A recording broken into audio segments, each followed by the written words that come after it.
Bismillah ar-Rahman ar-Rahim. Mr. President, Mr. Secretary General, Your Excellencies.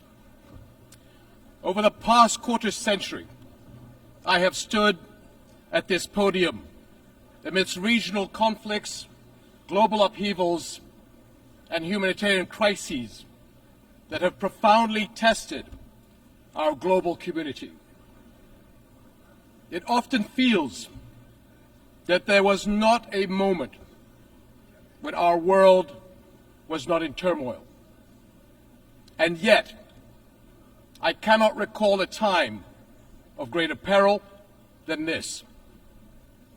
Our United Nations is facing a crisis that strikes at its very legitimacy and threatens a collapse of global trust and moral authority.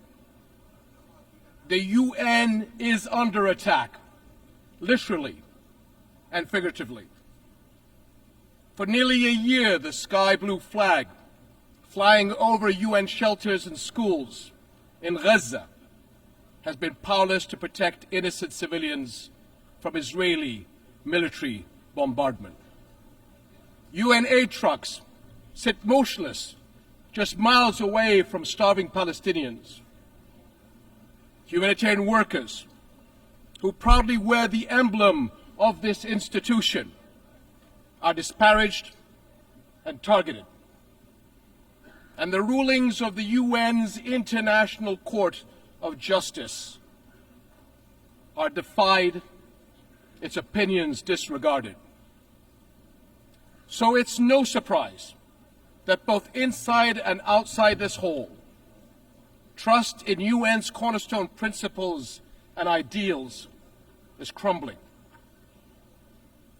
The harsh reality many see is that some nations are above international law, that global justice does bend to the will of power, and that human rights are selective, a privilege to be granted or denied at will. We cannot stand for that.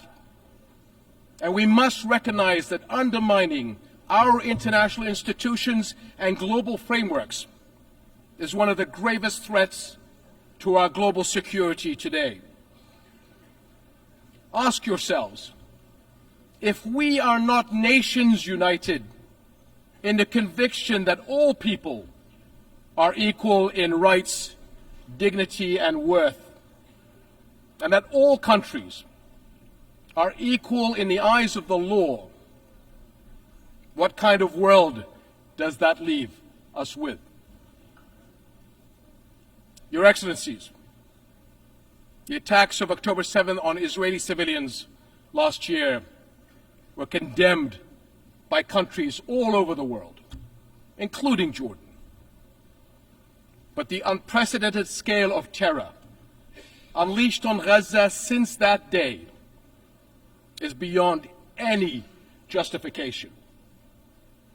The Israeli government's assault has resulted in one of the fastest death rates in recent conflicts, one of the fastest rates of starvation caused by war, the largest cohort of child amputees, and unprecedented levels of destruction. This Israeli government has killed more children, more journalists, more aid workers, and more medical personnel than any other war in recent memory. And let us not forget the attacks on the West Bank. There, since October 7th, the Israeli government has killed more than 700 Palestinians, among them 160 children. Palestinians held in Israeli detention centers exceed 10,700, including 400 women and 730 children. 730 children. Over 4,000 Palestinians have been forced from their homes and lands. Armed settler violence has surged, and entire villages have been displaced. And in Jerusalem, a flagrant violations of the historical and legal status quo at Muslim and Christian holy sites continue unabated under the protection and encouragement of members of the Israeli government. To be clear, this is in the West Bank, not Gaza. Almost 42,000 Palestinians have been killed since October 7th. So is it any wonder that many are questioning how can this war not be perceived as deliberately targeting the Palestinians? The level of civilian suffering cannot be written off as unavoidable collateral. I grew up a soldier in a region that is all too familiar with conflict. But there is nothing familiar about this war and the violence unleashed since October 7th. In the absence of global accountability, repeated horrors are normalized, threatening to create a future where anything is permitted, anywhere in the world. Is that what we want? Now is the time to ensure the protection of the Palestinian people. It is the moral duty of this international community to establish a protection mechanism for them across the occupied territories.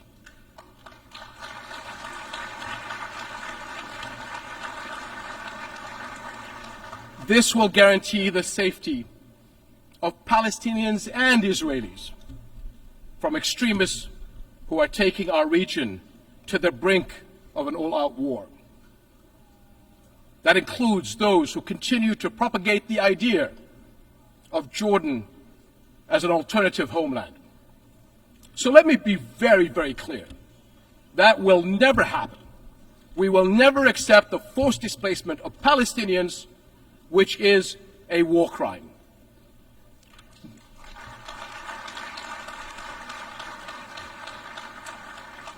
No country in the region benefits from escalation.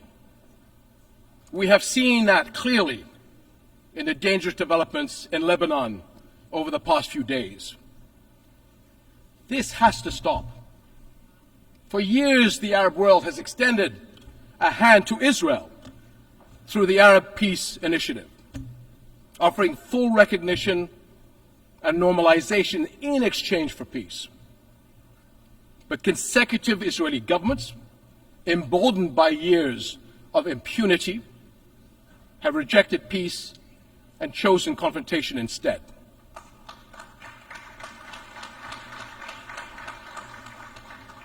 Impunity gathers force. Left unchecked, it gains momentum.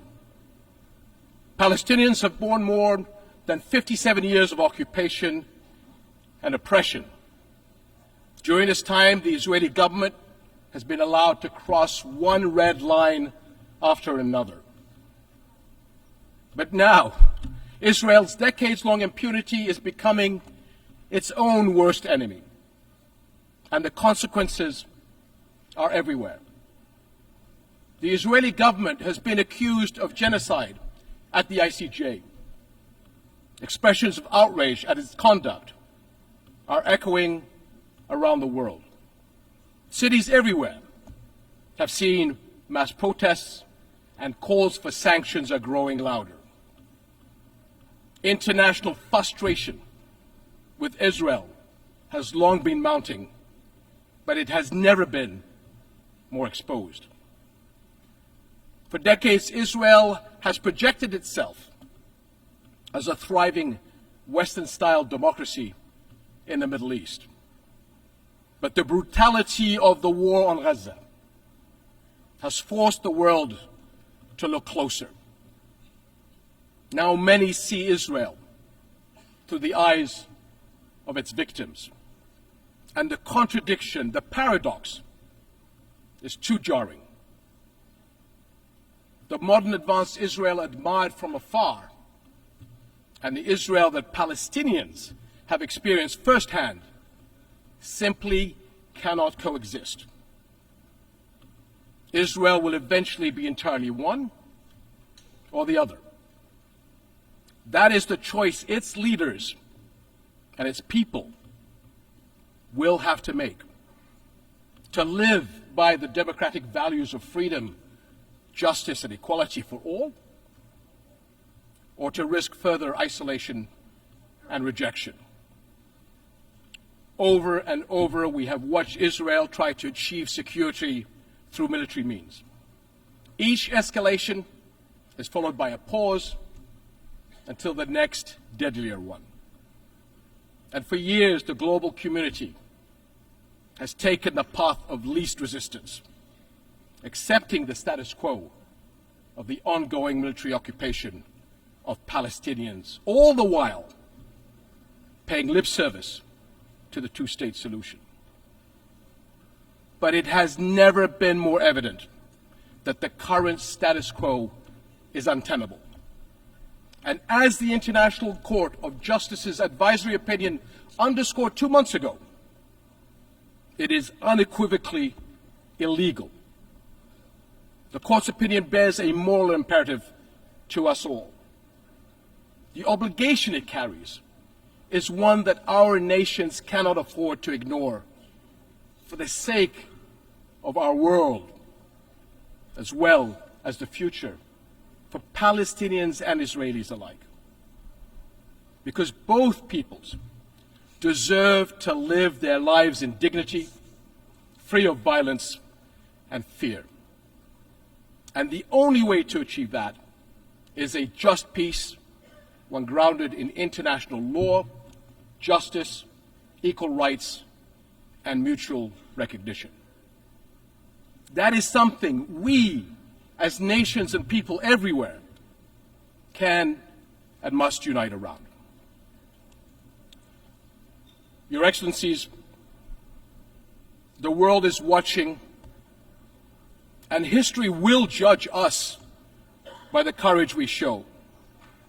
And it is not just the future that will hold us accountable, so will the people of the here and now. They will judge whether we as the United Nations will surrender to inaction or will fight to uphold the principles that anchor this institution and our world. Right now they are asking whether we will stand by as parents watch their children waste away, as doctors watch their patients die for lack of basic medical supplies, and as more innocent lives are lost because the world failed to act. This war must end. Hostages and detainees must return home. But every day we wait is one day too long for far too many.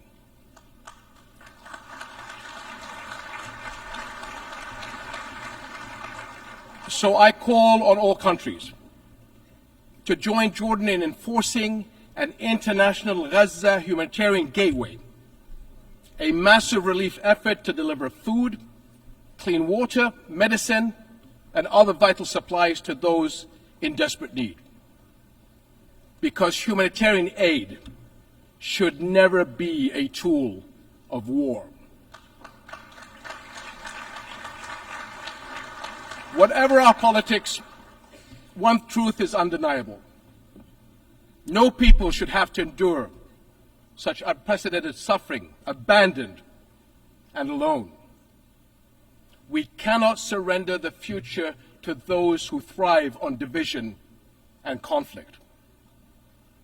I urge all nations of conscience to unite with Jordan in the critical weeks ahead on this mission.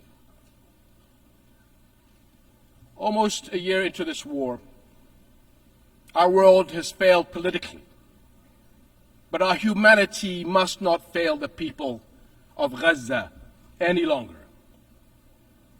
Echoing the words of my father from 64 years ago at the 15th session of the General Assembly, I pray that this community of nations may have the courage to decide wisely and fearlessly, and will act with urgent resolve that this crisis and our conscience demand.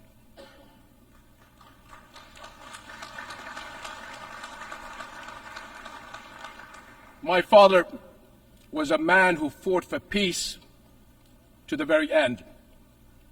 And like him, I refuse to leave my children or your children a future we have given up on. Thank you.